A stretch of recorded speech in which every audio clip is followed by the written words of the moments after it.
আজকে আলু টমেটোর ঝোল বানাচ্ছি, কিভাবে বানানো যায় দেখো।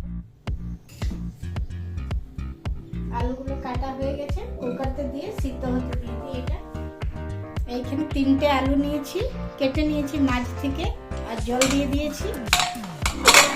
এরপর সিদ্ধ হতে দিয়ে গ্যাস অন করে আলুটাকে সিদ্ধ হতে দিয়ে দিয়েছি।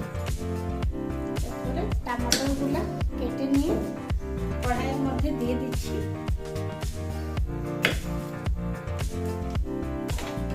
এখানে কিছুটা পেঁয়াজ রেখেছি, এটাও দিয়ে দিব। এখানে কাঁচা লঙ্কা, রসুন, এটাতে দিয়ে দিব। এটাতে একটু জল দিয়ে দিব।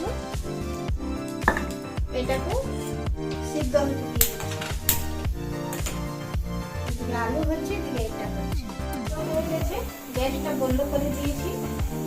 4টে সিটিতে হয়ে গেছে আলু। এটাও সিদ্ধ হয়ে গেছে, এটাও বন্ধ করে দিই। আলুটা সিদ্ধ হয়ে গেছে, এরপর আমি ছাড়িয়ে এটাতে রাখি।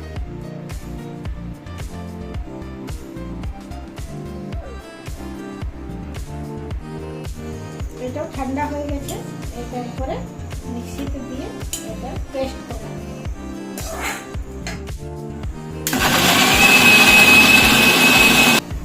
মশলাটা রেডি হয়ে গেছে।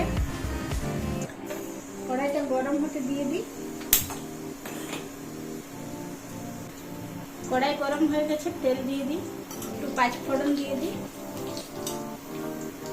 আলুগুলো কাটবো না, এমনি হাতে করে একটু প্রেস করে দিয়ে দিব।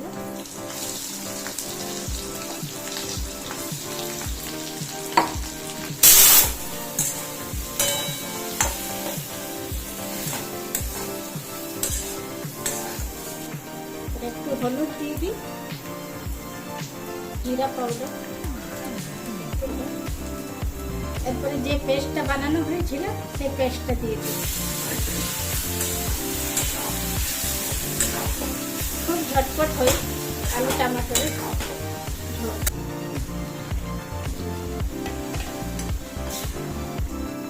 জল দেওয়া হয়ে গেছে, এটা ফুটলে এরপরে এর উপরে একটু ধনিয়া পাতা দিয়ে দিই। ভালো ফুটে গেছে, মানে হয়ে গেছে। এরপর এটা বার করে দিই।